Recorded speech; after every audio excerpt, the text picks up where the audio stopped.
Bonjour, bonsoir à tous, j'espère que vous allez bien. En ce moment, nous allons vous montrer quelque chose sur cet réfrigérateur. Alors, c'est un réfrigérateur à deux portes.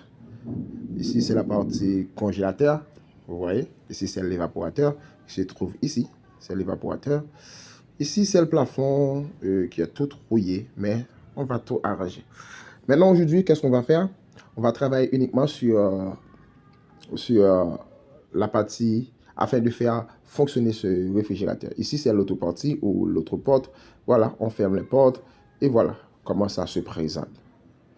Vous voyez?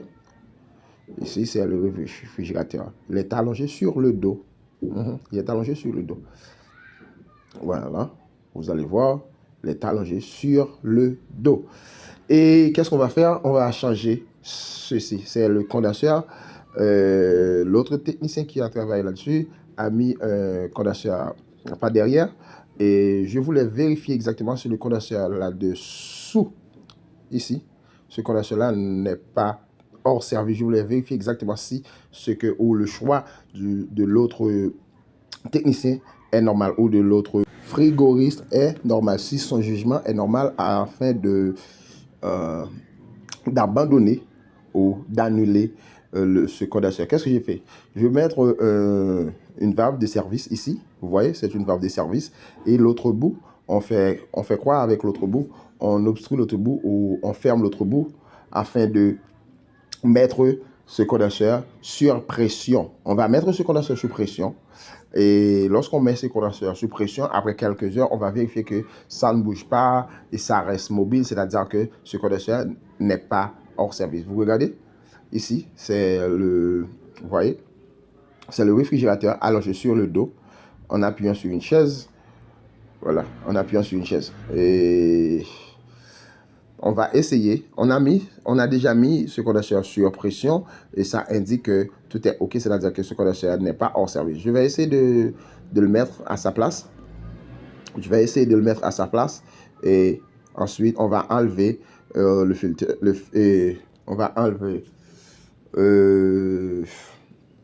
la valve de service et on va retirer la partie et on va continuer. Voilà, maintenant on a enlevé le valve de service, on a mis deux tuyaux. Ici, cette partie-là va exactement plonger ou attacher dans le récipient qui va recevoir de l'eau afin que le condenseur ne se chauffe pas trop. Voilà. Ici, on utilise ce tuyau-là. Pour l'autre tuyau, c'est pour la sortie du condenseur. Et le premier tuyau que vous regardez qui est courbé, c'est pour la rentrée du condenseur. C'est-à-dire que lorsque le gaz sort dans le moteur, le gaz va passer exactement dans le tuyau qui est courbé, dans l'assiette qui va recevoir de l'eau. Et ensuite, ça va monter dans le condenseur. Et l'autre tuyau qui est pas derrière, c'est le retour du condenseur afin de mettre le condenseur en service, de le remettre en service. Voilà, on a tout installé.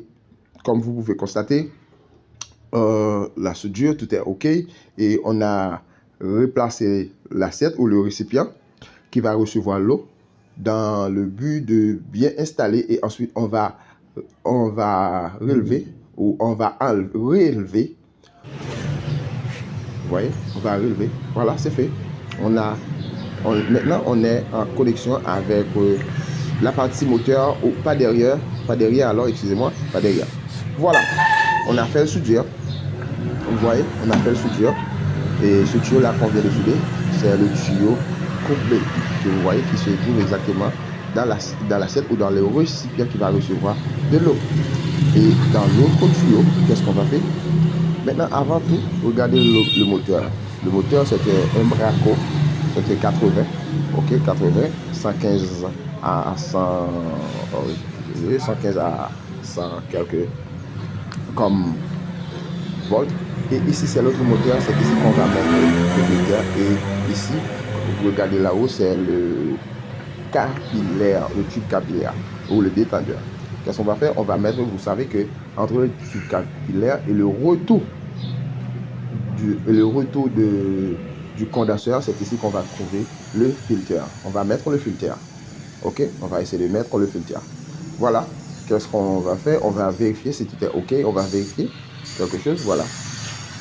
Vous voyez? Vous voyez? Et ici, qu'est-ce qu'on voit? Voilà. Ici, c'est la sortie. Voilà. Tout est OK. Tout est OK. Voilà. Et qu'est-ce qu'on va essayer de faire? On va vérifier, on va faire une sorte de test. Une sorte de test afin de voir si, là où on a fait la soudure ne sont pas, et il n'y a pas de fuite de gaz ou fuite de réfrigérant dans nos raccords ou dans les côtés qu'on a fait le soudure. Voilà, on l'observe ensemble. Regardez. OK, on regarde. Voilà, il n'y a pas. Mais pour cela, il faut mettre le moteur d'abord en marche. Il faut mettre le moteur en marche. Et ensuite, on doit boucher la sortie du condenseur avec nos mains, avec nos doigts. Et c'est pas un problème. Et ensuite, l'air va totalement compresser à l'intérieur du condenseur. Et vous allez voir, ça va bouillir. Et si ça ne fait aucun signe d'ébouillement, c'est-à-dire que tout est OK. Tout est OK, notre soudure est OK. Ici, c'est le capillaire.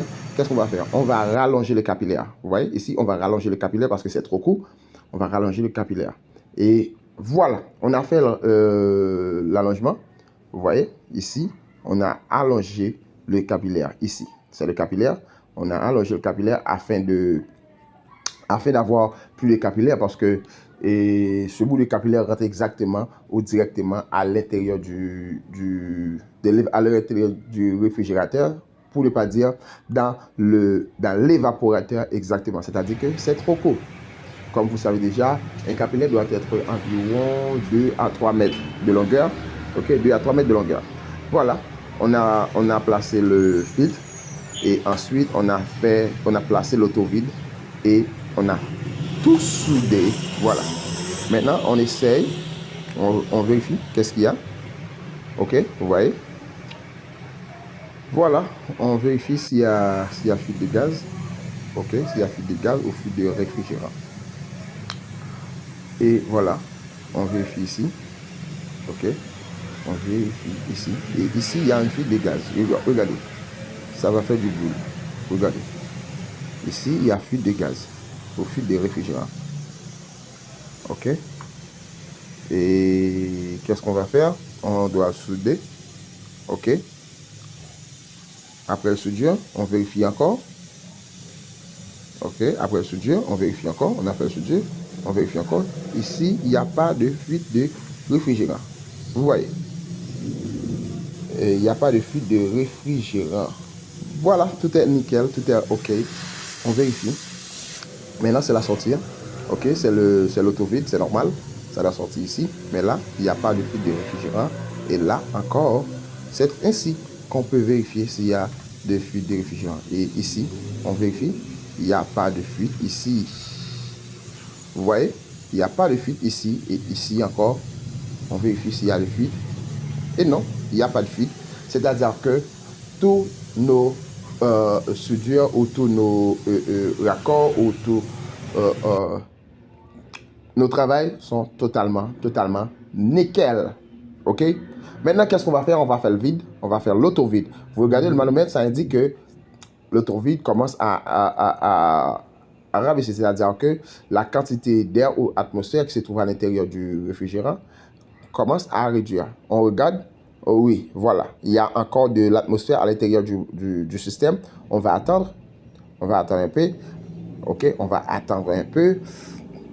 Et on attend que l'atmosphère se réduit ou l'atmosphère, qu'il n'y a pas d'atmosphère dans le circuit, dans le système. Vous voyez? C'est comme ça. L'atmosphère, l'autovide, c'est pas d'injecter du réfrigérant dans l'atmosphère, mais c'est plutôt de retirer la quantité d'air qui se trouve à l'intérieur du système. L'air, c'est-à-dire l'air atmosphérique. Voilà. Vous regardez. Ici, ça indique que tout est OK. Il n'y a pas d'air. Il Il n'y a pas d'air, qu'est-ce qu'on va faire? Puisqu'il n'y a pas d'air, qu'est-ce qu'on a à faire? On va fermer cette partie et ensuite, vous voyez, il n'y a pas d'atmosphère. C'est-à-dire que ça ne bouille pas. Puisque ça ne bouille pas, c'est-à-dire qu'il n'y a pas d'atmosphère. Qu'est-ce qu'on va faire maintenant?